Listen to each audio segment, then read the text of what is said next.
रोजगार मेला का ये उपक्रम प्रारंभ किया गया था। आज उसकी अगली किस्त लेकर के हम आपके सामने उपस्थित हैं। आपने अपने भूतपूर्व समय में से कुछ एक पल निकाल करके हमारी हौसला अफजाई की। आपका बहुत बहुत आभार, धन्यवाद। प्रधानमंत्री जी, हर बार की तरह आज भी आपके द्वारा कदम दबाते ही एक साथ 71,000 नियुक्ति पत्र जारी कर दिए जाएंगे और इन नियुक्ति पत्रों को प्राप्त करने वाले उम्मीदवार देश के भिन्न भिन्न राज्यों एवं केंद्र शासित प्रदेशों में फैले हुए और हर हाल की तरह आज भी लगभग 45 भिन्न भिन्न स्थानों पर एक ही समय में ये कार्यक्रम आयोजित किया जा रहा है और वो सब आपके साथ जुड़ चुके हैं। प्रधानमंत्री जी, आज के रोजगार मेला की एक विशेषता ये है कि इन 71,000 नियुक्तियों में से 20,901 अर्थात 29.21% नियुक्तियां ओबीसी समाज में की जा रही है और कुल मिलाकर के देखा जाए तो यूपीए के 10 वर्ष के कार्यकाल की तुलना में आपके नेतृत्व में एनडीए के 10 वर्ष के कार्यकाल में ओबीसी समाज की रिक्रूटमेंट में 27% का इजाफा हुआ है। इसके अतिरिक्त इन 71,000 नियुक्तियों में से 11,355 अर्थात 15.8% शेड्यूल कास्ट कैटेगरी में और 6,862 अर्थात 9.59% लगभग 10% शेड्यूल ट्राइब में।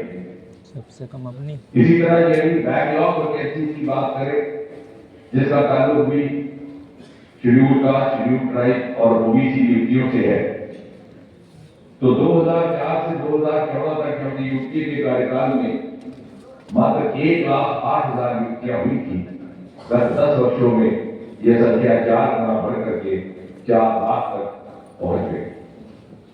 यह आंकड़ा आपकी और आपकी सरकार की रिजर्व कैटेगरी के समाज के प्रति प्रतिबद्धता और प्राथमिकता को दर्शाता है। आज के रोजगार मेला का एक और विशेष पहलू ये भी है कि इसमें से 71,000 में से लगभग 50,000 नियुक्तियां पैरामिलिट्री फोर्सेज में की जा रही है और उन 50,000 में से 4,850 यानी लगभग 5,000 महिलाओं। ये आपकी महिला केंद्रित प्राथमिकता का प्रमाण है। प्रधानमंत्री जी, यदि हम कुल मिलाकर के देखें तो नियुक्तियों की संख्या में 2004 से 14 तक चले आंकड़ा था 7,22,161। आपके नेतृत्व में एनडीए की सरकार में गत 10 वर्षों में 60 से 70% वृद्धि हुई और ये आंकड़ा 10,96,042 तक जा पहुंचा।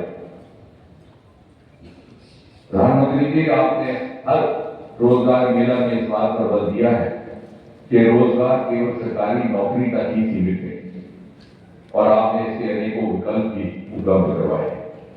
यदि हम बात करें मोदी सरकार के तीसरे कार्यकाल की, तो आपने स्पेस स्टार्टअप्स के लिए 1,000 करोड़ रुपए का वेंचर फंड निर्धारित किया है और मोदी सरकार के ही तीसरे कार्यकाल में एक बड़ी खूबसूरत योजना पेड इंटर्नशिप, जिसके अंतर्गत कुछ ही महीनों में अभी तक 280 कंपनियों ने 1,25,000 युवाओं को रजिस्टर किया है। इसी प्रकार स्टार्टअप की संख्या जो एक जमाने में 350-400 हुआ करती थी, आज 1,56,210 तक पहुंच गई। हम दुनिया में तीसरे दर्जे पर खड़े।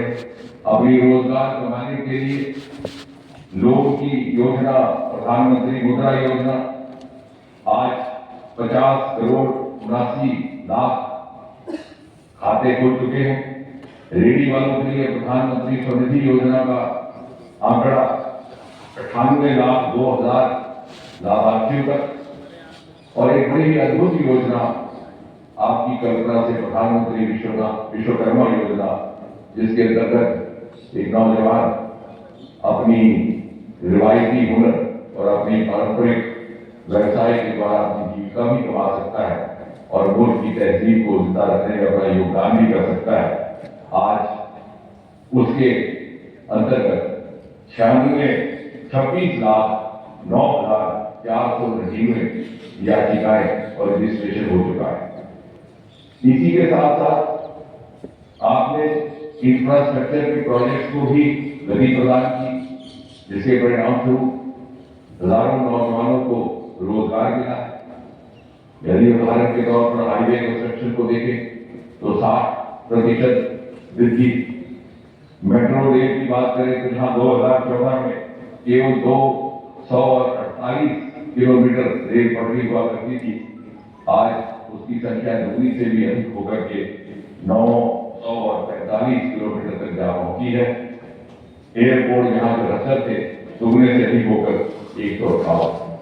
और प्रधानमंत्री जी, आज ये जो उम्मीदवार आपके हाथों से नियुक्ति पत्र प्राप्त करने जा रहे हैं, ये वो 71,000 भाग्यशाली भारतवासी हैं जिनके हिस्से में कुदरत का ये वरदान आया है कि आज से 22-23 बरस के बाद जब आजाद हिंदुस्तान अपनी 100वीं सालगिरह मनाएगा और राष्ट्र शताब्दी भारत का उत्सव मनाएगा, तो ये सब अपने करियर के उस मकाम पर खड़े होंगे जहां इनके पास तजुर्बा भी होगा, महारत भी होगी और ये मौका भी रहेगा कि ये उस वक्त के नए हिंदुस्तान की तामीर में अपना हक अदा कर सके।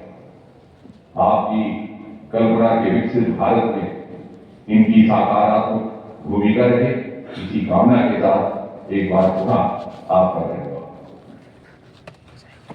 धन्यवाद माननीय रोजगार मेले की आज की कड़ी, जहाँ एक और रोजगार एवं स्वरोजगार के सृजन होते नए अवसरों का संदेश लाई है, वहीं पर अभियोजन की कड़ी मेहनत से विकसित भारत के सुदृढ़ होते संकल्प का भी संदेश लाई है। इसी संदेश को तब तक पहुंचाती प्रस्तुत है एक लघु फिल्म। आसमान पर है, चेहरे पर मुस्कान है, मन में हौसला है, उम्मीदों का जोश है, जज्बा है कुछ कर दिखाने का, नई चुनौतियों को गले लगाने का, कर्मयोगी बनकर विकसित भारत का सहभागी बनेगा। जी हाँ, भारत की युवा शक्ति सफलता के नित नए कीर्तिमान रच रही है और लिख रही है विकास की गौरव गाथा। भारत की युवा शक्ति के सामर्थ्य को नई ऊर्जा दे रहा है माननीय प्रधानमंत्री नरेंद्र मोदी जी का संकल्प। बीते 10 वर्षों में देश में युवाओं के सपनों और आकांक्षाओं को पूरा करने के लिए निर्णायक कदम उठाए, समग्र प्रयास किए, तभी तो इन 10 सालों में युवाओं के लिए रोजगार, कारोबार, उद्यम के अभूतपूर्व अवसर बढ़े। इसी दिशा में अहम योगदान दे रहा है रोजगार मेला।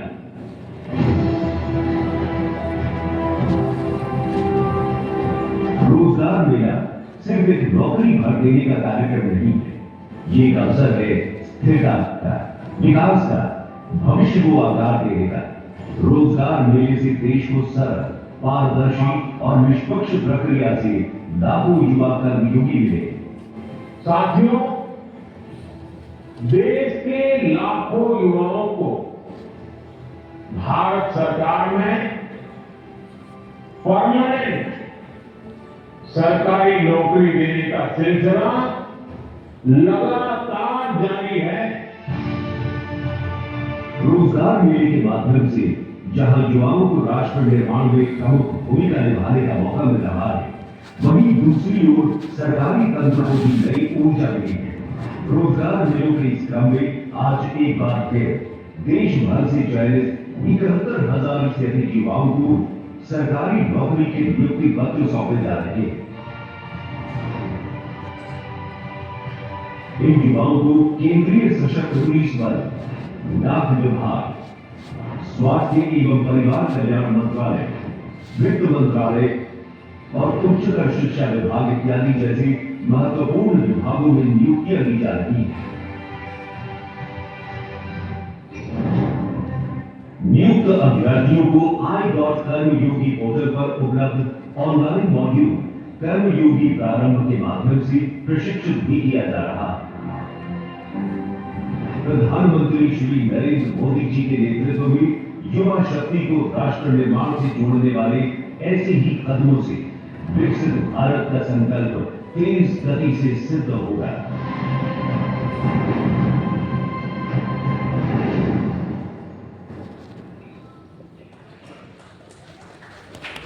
अब मैं आदरणीय प्रधानमंत्री जी से प्रार्थना करता हूं कि वे रिमोट का बटन दबाकर 71,000 से अधिक नियुक्ति पत्रों के वितरण के इस अभियान का शुभारंभ करें।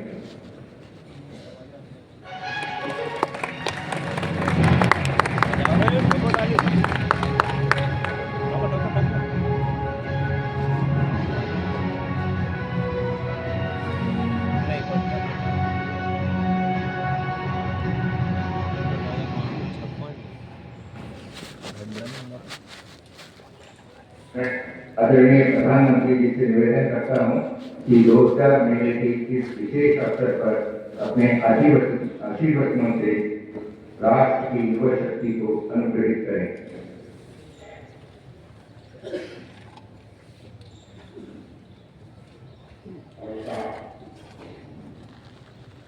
केंद्रीय मंत्रिमंडल के मेरे सहयोगीगण, देश के कोने कोने में उपस्थित अन्य महानुभाव और मेरे युवा साथी, मैं कल देर रात ही कुवैत से लौटा हूं। वहां मेरी भारत के युवाओं से, प्रोफेशनल से लंबी मुलाकात, काफी बातें हुई। अब यहां आने के बाद मेरा पहला कार्यक्रम देश के नौजवानों के साथ हुआ। ये एक बहुत ही सुखद संयोग है। आज देश के हजारों युवाओं के लिए, आप सबके लिए जीवन की एक नई शुरुआत हो रही है। आपका वर्षों का सपना पूरा हुआ, वर्षों की मेहनत सफल हुई है। 2024 का ये जाता हुआ साल आपको, आपके परिवारजनों को नई खुशियां देकर जा रहा है। मैं आप सभी नौजवानों को और आपके परिवारों को अनेक अनेक बधाई देता हूं। साथियों, भारत के युवाओं के सामर्थ्य और प्रतिभा का भरपूर उपयोग हमारी सरकार की सबसे बड़ी प्राथमिकता है। रोजगार मेलों के जरिए हम लगातार इस दिशा में काम कर रहे हैं। पिछले 10 वर्षों से सरकार के विभिन्न मंत्रालयों, विभागों और संस्थाओं में सरकारी नौकरी देने का अभियान चल रहा है। आज भी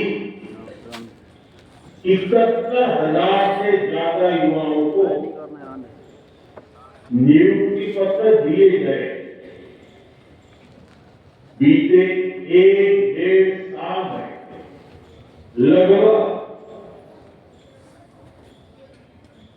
10 लाख युवाओं को हमारी सरकार ने पक्की सरकारी नौकरी दी। ये अपने आप में बहुत बड़ा रिकॉर्ड है। पहले की किसी भी सरकार के समय इस तरह मिशन मोड में युवाओं को भारत सरकार में पक्की नौकरी नहीं मिली। लेकिन आज देश में न केवल लाखों युवाओं सरकारी नौकरियां मिल रही हैं, बल्कि ये नौकरियां पूरी ईमानदारी और पारदर्शिता के साथ दी जा रही है। मुझे खुशी है कि इस पारदर्शी परंपरा से आए युवा भी पूरी निष्ठा और ईमानदारी से राष्ट्र की सेवा में जुट रहे। साथियों, किसी भी देश का विकास उसके युवाओं के श्रम, सामर्थ्य और नेतृत्व से होता है। भारत ने 2047 तक कहाँ से वहाँ से वो भाई करवा रहा विकसित भारत के निर्माण का संकल्प है। लिया। अभी 11 बजे से बात नहीं हुई थी तत्काल हमें इस संकल्प पर भरोसा, ये कौन सा कार्ड भेजो? इस लक्ष्य की प्राप्ति का विश्वास दूसरा कार्ड है वो तो वो इसलिए ई श्रम कार्ड क्योंकि भारत में तो मेरे साथ जा रहा है, वो करवा रहा है। हर नीति, हर निर्णय के केंद्र में क्या बोलूँ भारत का प्रतिभाशाली युवा। सब करवाना है।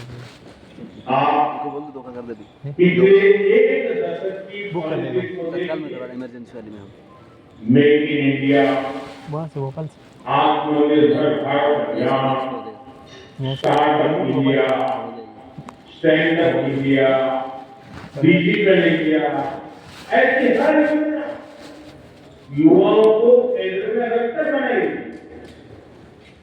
भारत ने अपने स्पेस सेक्टर में नीचे बदली, भारत ने अपने डिफेंस सेक्टर में मैन्युफैक्चरिंग को बढ़ावा दिया देख देखो मैंने देख लेना। और इसका सबसे ज्यादा लाभ भारत के युवाओं को हुआ।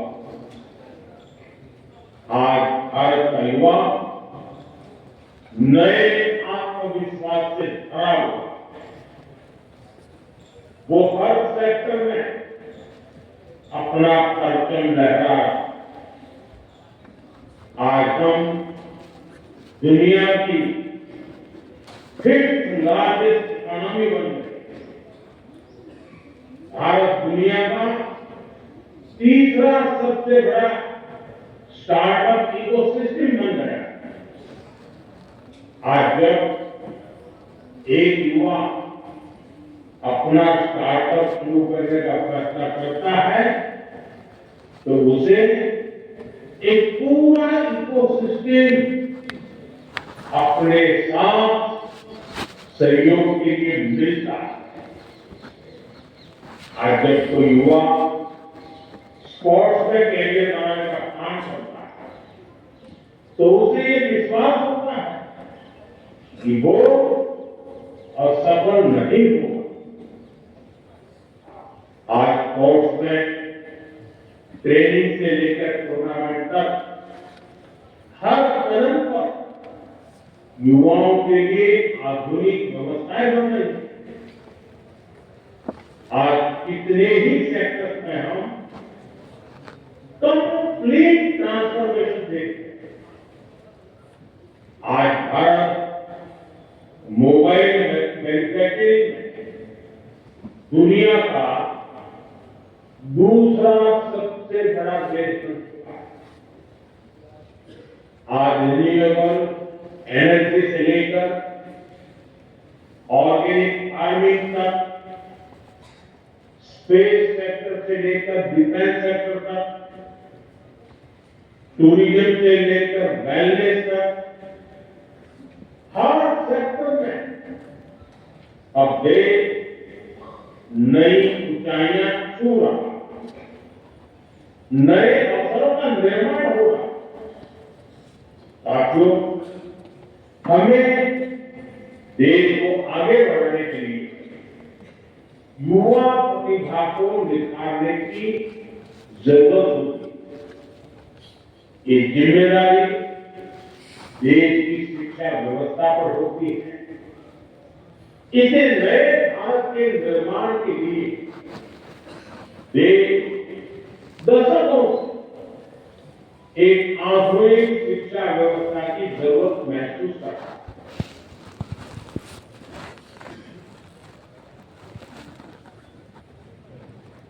अब उस दिशा में आगे बढ़,